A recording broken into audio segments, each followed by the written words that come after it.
evening, everyone. Father John here. I don't have anything particularly planned to discuss tonight.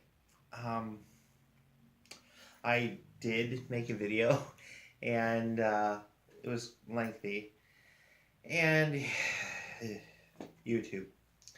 But I want to discuss something that has really had me thinking today and bothered me. And that is people who do not understand, reject, and love themselves. And I'm staying within typical human norms. We're not going to go off in some far distant, upsetting realm. We're just going to discuss normal um, humanity. But focusing on gay Christians. I know a few people, and they're good, God loving, God fearing people, and who are gay, but reject who and what God made them out of. And it's not as though they're trying to drive the gay out, they accept that they are gay, but they believe God, if they go into a same sex relationship and fall in love and try to build a life, that God will turn his face away from, and that everything will be brought to ruin. And I think that's extremely upsetting. And I'm not one to try and impose my beliefs, my will upon another. But how very sad. How very sad.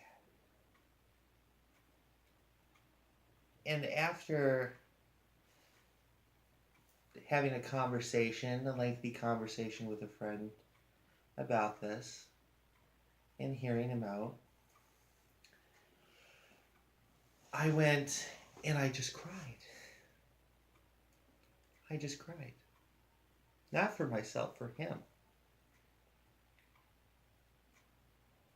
And I have to think that, and I know for myself, I can speak for myself. I don't need validity from any man or woman. I know what is true. I don't have to stomp up and down the street screaming it. I know what is true for myself. And I was born gay. My mother, when I was 2 years old, knew I was gay. And she left it alone and watched nature take its course. But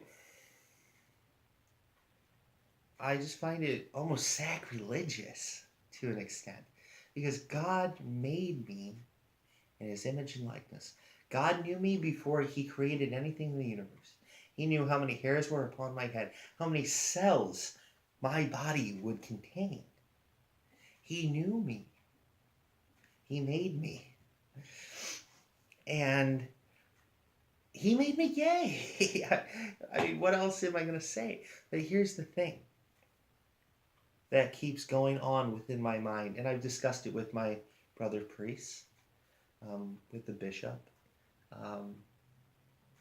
with lay Catholic friends of mine, and I have to think, if we reject our God-given nature, what he intended us to be,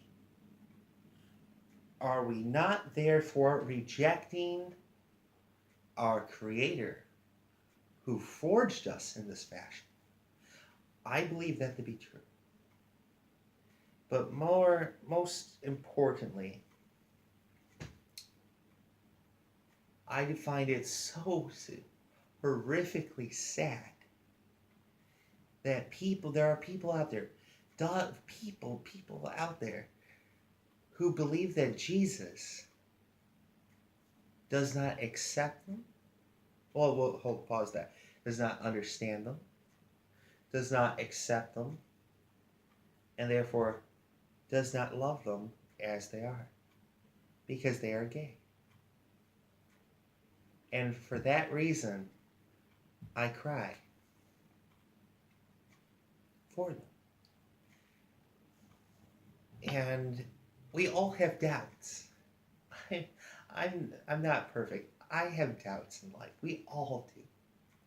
But when I do, I pick up the image of our salvation. And I meditate on the mystery of our redemption. And I venerate our blessed Lord's paschal sacrifice. This is the image of our salvation. And how beautiful. And for myself, you know what this is? This is my proof that God understands, accepts, and loves us for who and what we are. And I'm not even talking about mercy. Being gay is the same as being straight. That in itself, where is the sin? Where is the evil?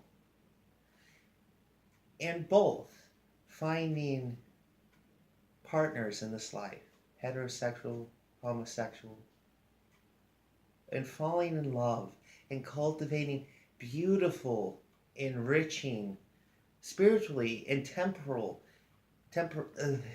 worldly, there we go, worldly relationships and experiences in both rearing children and forming those children to become faithful adults in the cross of Christ. Where is the evil? Where is the evil? It dumbfounds me.